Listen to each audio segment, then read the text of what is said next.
बोला पुंडलिक वरदेव हरी विठ्ठल. श्री ज्ञानदेव तुकाराम. पंढरीनाथ भगवान की जय. माऊली ज्ञानेश्वर महाराज की जय. जगद्गुरु तुकाराम महाराज की जय. ज्ञानेश्वरीचा अध्याय 15वा, पुरुषोत्तम योग. या अध्यायाचं आपण वाचन आणि निरूपण करत आहोत. 20 भाग झालेले आहेत. 21वा भाग आपण पाहणार आहोत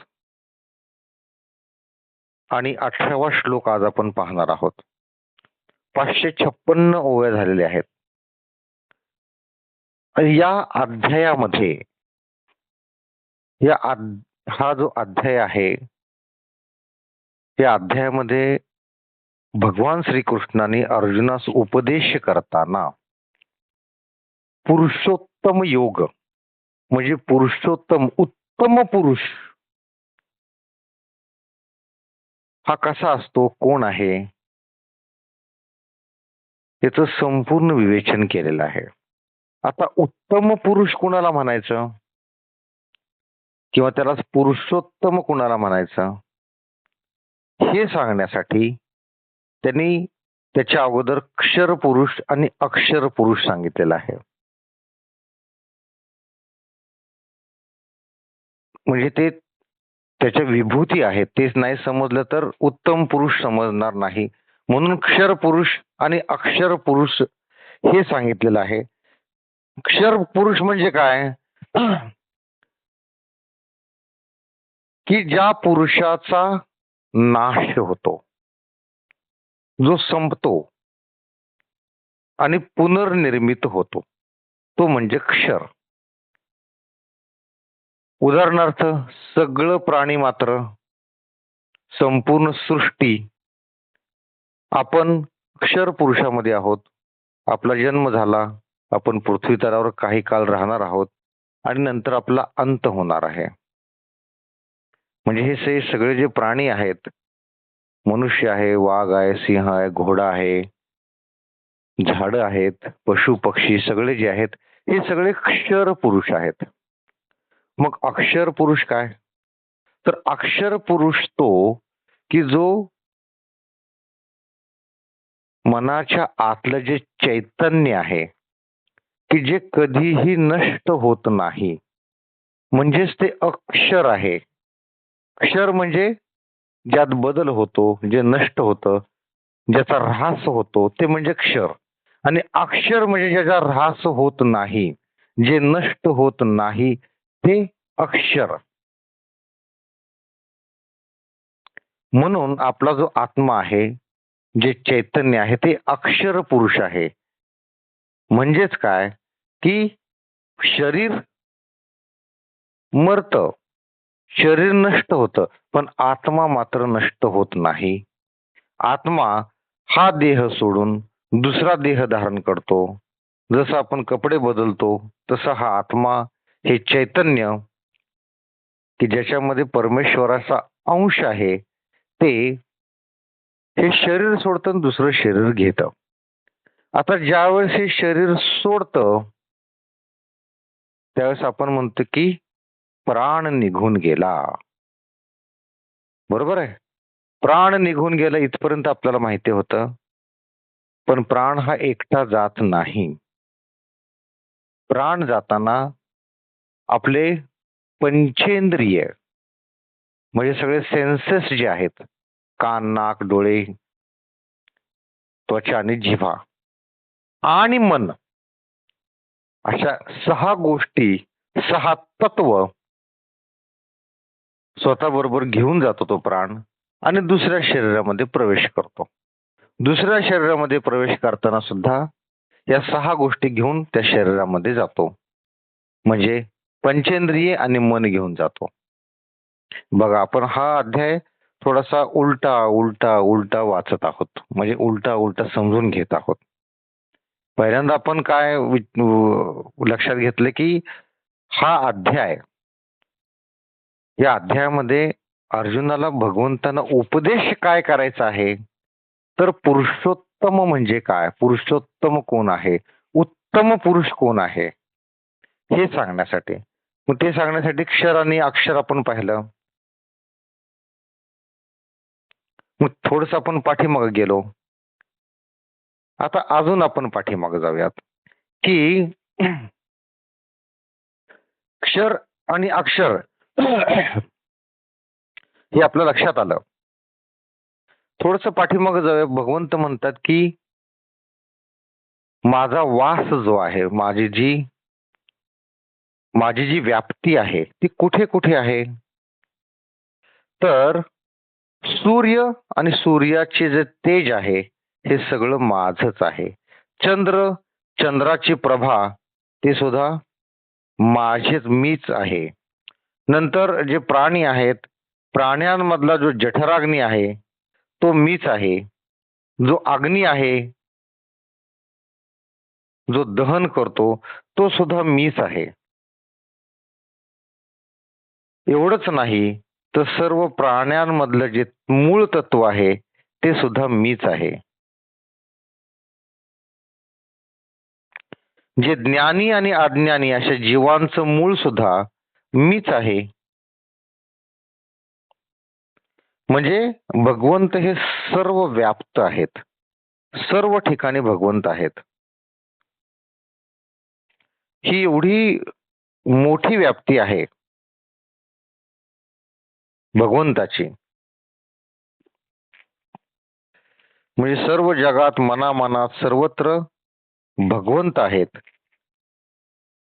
सर्वत्र मीच भरलेला आहे असं भगवंत म्हणतात.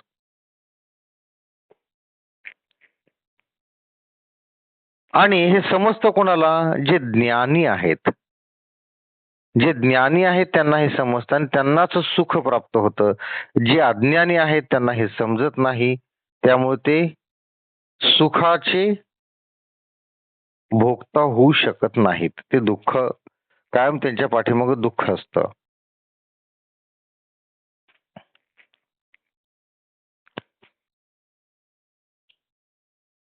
सर्व श्रुतींसह जे सर्व जग आहे ते ज्या ठिकाणी लय पावतं ते शुद्ध आत्मज्ञान जाणणारा सुद्धा मीच आहे असं भगवंत म्हणतात. त्यानंतर अर्जुन भगवंतास म्हणतो की हे तुझं निरुपाधिक स्वरूप जे आहे ते मला स्पष्ट करून दाखव. मग भगवंत ते क्षर पुरुष आणि अक्षर पुरुष हे सांगतात. आणि त्यानंतर पुरुषोत्तम म्हणजे उत्तम पुरुष, म्हणजे क्षर पुरुष म्हणजे जे नाशवंत आहे, सगळी सृष्टी, सगळे प्राणी, सगळे झाडं हे कधी जन्माला येतात आणि काही दिवसानं त्यांचा कालावधी संपला की हे पृथ्वी सोडून निघून जातात. म्हणजे ते क्षर होतात, कमी होतात, नष्ट होतात, ऱ्हास त्यांचा होतो. म्हणून त्याला क्षर पुरुष म्हणतात. अक्षर पुरुष म्हणजे जे मन आहे, जे आतलं त्यातलं चैतन्य आहे की जे कधीही नष्ट होत नाही, ते अक्षर. आणि ह्या दोहोंपेक्षाही वेगळा जे आहे ते म्हणजे उत्तम पुरुष. ते आपण आज बघणार आहोत. उत्तम पुरुष म्हणजे काय आहे ते तर आपण ते बघणारच आहोत. थोडस आपण अजून पहिल्यापासून या अध्यायाची उजळणी घेऊयात आणि मग पुढे जाऊयात. तर या अध्यायाच्या सुरुवातीलाच म्हणजे श्लोक नंबर 1 मध्येच भगवंत अर्जुनास उपदेश करताना म्हणतात की हा जो संसार आहे, हा संसार आत्मज्ञानाच्या मार्गावरचा प्रमुख अडथळा आहे. व हा या संसाराचं वर्णन करताना भगवंत पिंपळाचा जो वृक्ष असतो त्या वृक्षाची उपमा देतात की ज्याची मुळं वर आहेत, फांद्या खाली आहेत. काही फांद्या त्याच्या वर पण आहेत, काही मुळं त्याची खाली पण आहेत. आणि त्याची व्याप्ती ब्रह्मलोकापासून पाताळापर्यंत आहे. संपूर्ण आकाश त्याने व्यापून टाकलेलं आहे. असं एवढा मोठा हा वृक्ष आहे. त्याची उत्पत्ती कशी होते, मायेपासून होते. मायेच्या बीजापासून याची उत्पत्ती होते. पहिला मोड सुद्धा मायेचाच येतो आणि हजारो फांद्या त्याला येतात. प्रत्येक फांदीवर 84 लक्ष योनींचा वास असतो. एवढा मोठा हा वृक्ष आहे. मग हा वृक्ष तोडायचा कसा? ही बाधा आहे ना. मग हा बाधा असणारा वृक्ष हा तोडायचा कसा? तर ज्ञान चक्षुनी, ज्ञान खड्गानी हा वृक्ष तोडायचा, हा नष्ट करायचा, मुळापासून तोडायचा, आणि मगच तुम्ही त्या आत्मज्ञानाच्या मार्गावर जाऊ शकता. म्हणजेच भगवंतापर्यंत जाऊ शकता, म्हणजेच तुम्ही निज पदापर्यंत जाऊ शकता, म्हणजेच तुम्हाला शाश्वत पदाची प्राप्ती होते. मग ही शाश्वत पदाची प्राप्ती कोणालाही होते का? तर नाही. ज्यांनी अभिमान आणि मोह गेलेला आहे, ज्यांचा अभिमानाने मोह गेलेला आहे, ज्यांनी विषयासक्ती रूप दोष जिंकलेले आहेत, जे आत्मज्ञानाला नित्य पावतात, ज्यांच्या सर्व वासना नाहीशा झालेल्या आहेत आणि जे सुख दुःख या द्वंद्वापासून मुक्त झालेले आहेत, असे जे ज्ञाते आहेत, तेच फक्त या शाश्वत पदाला जाऊन पोहोचतात. बाकीचे सगळेच जण काही शाश्वत पदाला जाऊन पोहोचत नाहीत.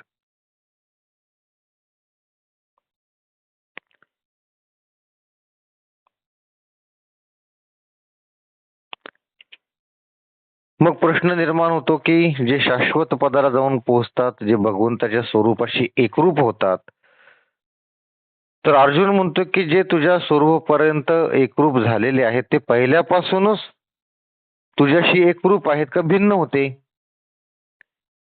त्यावेळेस भगवंत उत्तर देताना म्हणतात की विचार दृष्टीने जर पाहिले आणि लक्ष दिले तर लक्षात येते की माझे आणि त्यांचे स्वरूप स्वभावताच एक आहे आणि वरवर जर पाहिले तर ते भिन्न आहे.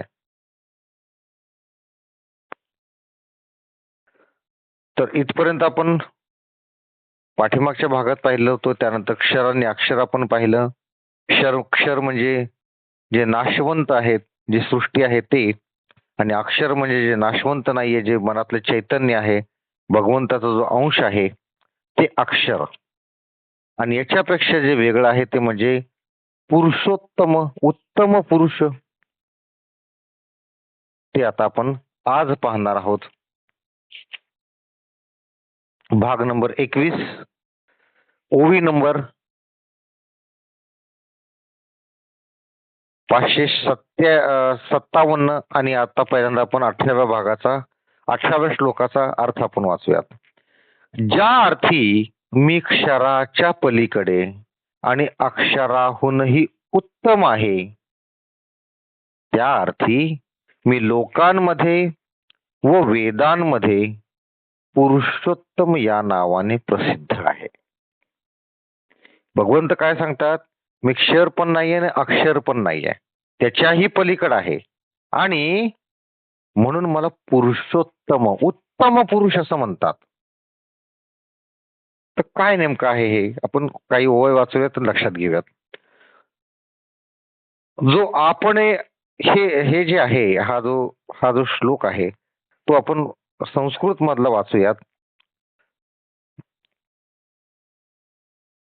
यस्माक्षरीतोहम यम क्षरादपि चोत्तमाः अतोस्मि लोके वेदे च प्रतितः पुरुषोत्तमा. अर्थात आम्ही लहान असताना हा 15वा अध्याय याचे सर्व श्लोक पाठ केलेले होते, त्यामध्ये थोडंसं येतंय, अन्यथा हे संस्कृत वाचणं थोडंसं अवघड आहे. तर या श्लोकाचा आपण अर्थ ओव्यांच्या माध्यमात आपण लक्षात घेऊयात.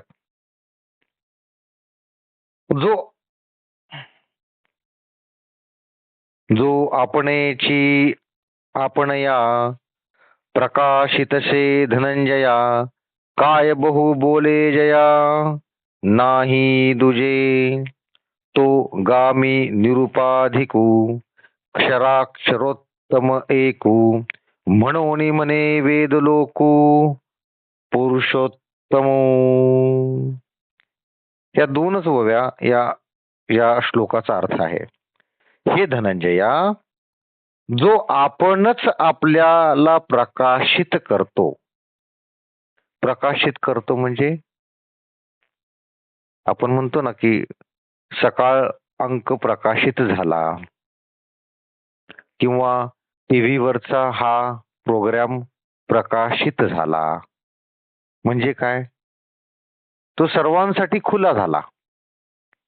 तर भगवंत काय म्हणतात की हे धनंजया, जो आपणच आपल्याला प्रकाशित करतो, भगवंताला दुसरं कोण प्रकाशित करणार आहे का? साक्षात भगवंत आहेत ते. त्यामुळं जो स्वतः स्वतःला प्रकाशित करतो, फार काय सांगावे, ज्याचे ठिकाणी द्वैत्व नाही. सगळ्यात महत्वाचे लक्षण, भगवंताच्या ठिकाणी द्वैत भाव नाहीच आहे. तो कधी म्हणतो का की हा माझ्या आवडीचा आणि तो माझ्या आवडीचा नाही आहे? हा द्वैत्व भाव मनुष्याच्या ठिकाणी भरपूर आहे. जातीभेद हा त्यातूनच आलेला आहे. हा मराठा, तो कुंभार, तो ब्राह्मण, हा द्वैत्व भाव, हे भेद आपणच निर्माण केलेले आहेत. हे मनुष्यानेच निर्माण केलेले आहेत की जे भगवंताला पसंत नाहीये. आपणच म्हणतो तो श्रीमंत हा गरीब, तो काळा हा गोरा, हा स्त्री ही स्त्री, हा पुरुष. हा द्वैत्व भाव आहे. भगवंताची इच्छा काय आहे की सगळ्यांनी अद्वैत्वाप्रमाणे राहावं, सगळे आपण एकच आहोत असं राहावं, असं भगवंताची इच्छा आहे. म्हणून काय, भगवंताचं पहिलं लक्षण काय की ज्याचे ठिकाणी द्वैत्व नाही, द्वैतच नाहीये. ते माझे निरुपाधिक रूप असून क्षर व अक्षर यांच्या पलीकडचा मी आहे. ते भगवंताचे निरुपाधिक रूप आहे आणि क्षर व अक्षर यांच्याही पलीकडे आहे. आता क्षर म्हणजे कोण? प्राणी मात्र, सर्व सृष्टी. आणि अक्षर म्हणजे कोण? त्यांच्या आतलं चैतन्य, की जे कधीही नष्ट होत नाही. आणि भगवंत त्याच्याही पलीकडे आहेत. म्हणजेच उत्तम पुरुष, म्हणजेच पुरुषोत्तम. म्हणून मला वेद आणि लोक हे पुरुषोत्तम असं म्हणतात. भगवंत काय म्हणतात की म्हणूनच मला वेद आणि लोक पुरुषोत्तम असं म्हणतात. लक्षात आलं? आपण जे आहोत ते क्षर पुरुष आहोत. आपल्या मनातलं जे चैतन्य आहे, जो भगवंताचा अंश आहे, की जो कधीही नष्ट होत नाही, तो अक्षर पुरुष आहे. आणि या दोन्हींपेक्षा वेगळं, दोन्हींच्याही पलीकडं, दोन्हींपेक्षाही सुपेरियर, या दोन्हींपेक्षाही काहीतरी चांगलं ज्याचं अधिष्ठान आहे, ते म्हणजे उत्तम पुरुष, म्हणजेच पुरुषोत्तम, म्हणजेच भगवंत, तो नियंता. आता श्लोक नंबर 19 वाचूयात, त्याचा अर्थ वाचूयात. अर्जुना, पहिल्यांदा श्लोकच वाचूयात. यो मामेव सम्मूढो जानाति पुरुषोत्तमं स सर्ववित् भजित मां सर्वभावेन भारत. आता याचा श्लोकार्थ बघूयात की अर्जुना, जो ज्ञानी या प्रकारे मला पुरुषोत्तम असे समजतो, तो सर्वज्ञ होऊन सर्व भावे करून मला भजतो. म्हणजे जो ज्ञानी जो आहे तो मला, त्या ज्ञानी लोकांना समजणार आहे पुरुषोत्तम काय आहे, क्षर पुरुष काय आहे, उत्तम पुरुष काय आहे. तर इथं काय सांगितलंय की अर्जुना, जो ज्ञानी या प्रकारे मला पुरुषोत्तम असे समजतो, तो सर्वज्ञ होऊन सर्व भावे करून मला भजतो. ज्याला लक्षात येतं की या जगामध्ये जे काही मूळ आहे, जे काही पुरुषोत्तम आहे, जे काही उत्तम आहे, जो उत्तम पुरुष आहे, ते समजल्यानंतरच तो त्या उत्तम पुरुषाचं भजन करतो, त्याला भजतो, त्याची भक्ती करतो. आता ओवे वाचूयात आपण. परी हे असो ऐसिया मज पुरुषोत्तमा ते धनंजया जाणो जो पाहलेया ज्ञान मित्रे चेलिया आपुले ज्ञान जैसे नाहीची होय स्वप्न तैसे स्फुरते त्रिभुवन वावो झाले का हाती घेतलिया माळा फिटे सर्पा मासाचा काटाळा तैसा माझोनी बोधे वटवळा टवाळा नागवे तो लेणे सोनेची जो जाणे तो लेणे पण तो वावो म्हणे तेवी मी जाणोनी जेणे वाळीला भेदू मग म्हणे सर्वज्ञ सच्चिदानंदू मीच एक स्वतः सिद्धू जो आपणेनसी बोधू नेणो निया जाणे नेणेची सर्व जाणितले हेही म्हणले थे कोले जे तया सर्व उरले द्वैत्व नाही म्हणून माझिया भजना उचितू तोची अर्जुना गगन जैसे अलिंगना गगनाचिया. याप्रमाणे 15व्या अध्यायात सांगावयास आरंभ केल्यापासून सर्व शास्त्रांनी प्राप्त नाही. एक मिनिट, आपण थोडस पुढचं वाचतोय, परत वाचूयात या ओव्यांचा अर्थ. पण हे असो अर्जुना, अशा मज पुरुषोत्तमाला तोच पुरुष जाणतो की ज्याला ज्ञानरूपी सूर्याचा उजेड झालेला आहे. म्हणजे ज्याच्या मनामध्ये ज्ञानाची प्राप्ती झालेली आहे, ज्याच्या मनामध्ये ज्ञान उत्पन्न झालेलं आहे, तोच पुरुष मला उत्तम पुरुष म्हणून जाणतो. ज्याप्रमाणे जागृत झाल्यावर आपल्यास स्वप्न भासत नाही, त्याप्रमाणे ज्ञानाचा उदय झाल्यावर सर्व जग व्यर्थ भासते. ज्ञानाचा ज्याच्या ठिकाणी उदय होतो त्याला लक्षात येतं की उत्तम पुरुष कोण आहे. कसं की आपण झोपेतून किंवा स्वप्नातून जाग झाल्यानंतर आपल्याला भास होत नाहीत बघा. आपल्याला स्वप्नात असं वाटत असतं की आपण कुठून तरी डोंगरावरून पडत आहोत. आपण घाबरतो, आपला श्वास झोपेत सुद्धा जोरात चालायला सुरुवात होते आणि आपण खडबडून जागा होतो, आपण पडतो की काय म्हणून. जाग झाल्यावर कळते का, अरे नाही रे, आपण तर आपल्या बेडवर निवांत गादीवर झोपलेलो आहे, वर पंखा फिरतोय, एसी चालू आहे, पांघरून अंगावर घेतलेला आहे, निवांत साखर झोपेत आहोत आपण. हे बघितल्यानंतर आपल्याला एकदम सुख वाटतं, बरं वाटतं की आपण जिवंत आहोत, आपण काय वरून पडत नाहीये. म्हणजेच काय की जागृत झाल्यावर आपल्यास स्वप्न भासत नाही, त्याप्रमाणे ज्ञानाचा उदय झाल्यावर सर्व जग व्यर्थ भासते. किंवा माळ हाती घेतली म्हणजे ज्याप्रमाणे तीवर झालेला सर्पाचा भास नाहीसा होतो. माळ असते, माळ, घार ज्याला म्हणतात, तो हार हातात घेतल्यावर लक्षात येते की ते साप नाहीये, तो फुलाचा हार आहे. त्याप्रमाणे माझे स्वरूप ज्ञान झाल्याने जगाचा मिथ्याभास नाहीसा होतो. भगवंताच्या स्वरूपाचे ज्यावेळेस ज्ञान होतं त्यानंतर जगाचा जो मिथ्याभास आहे, खोटा जो भास आहे, तो नाहीसा होतो. जो सोन्याच्या अलंकाराला सोन्याच्या दृष्टीने पाहतो तो त्याचे अलंकारात्व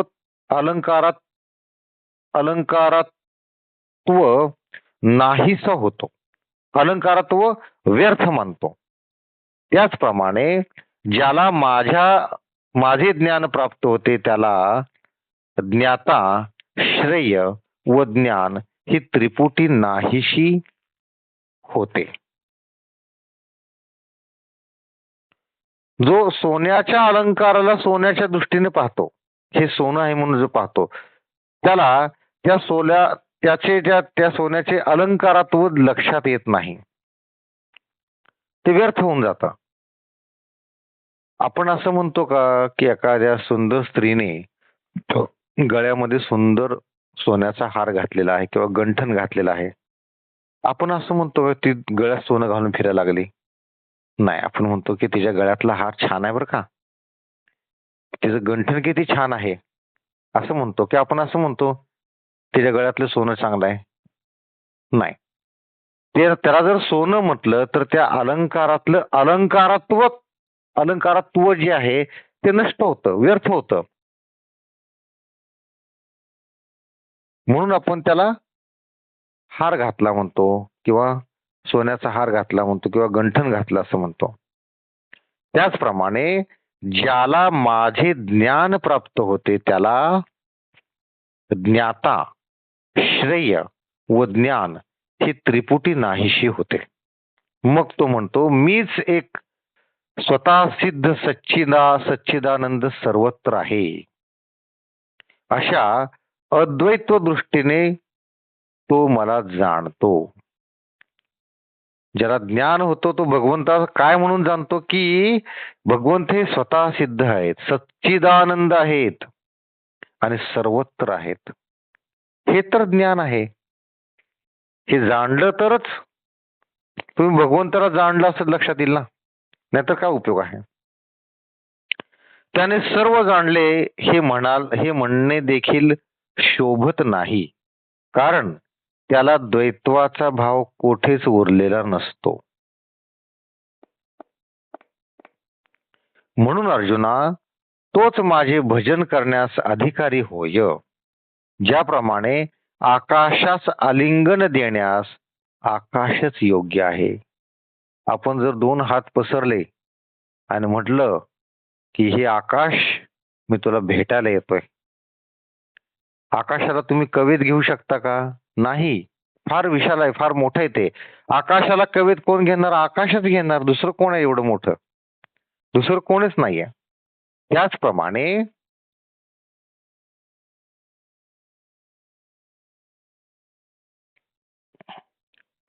तोच माझे भजन करण्याचा अधिकारी आहे की ज्याला ज्ञान झालेलं आहे.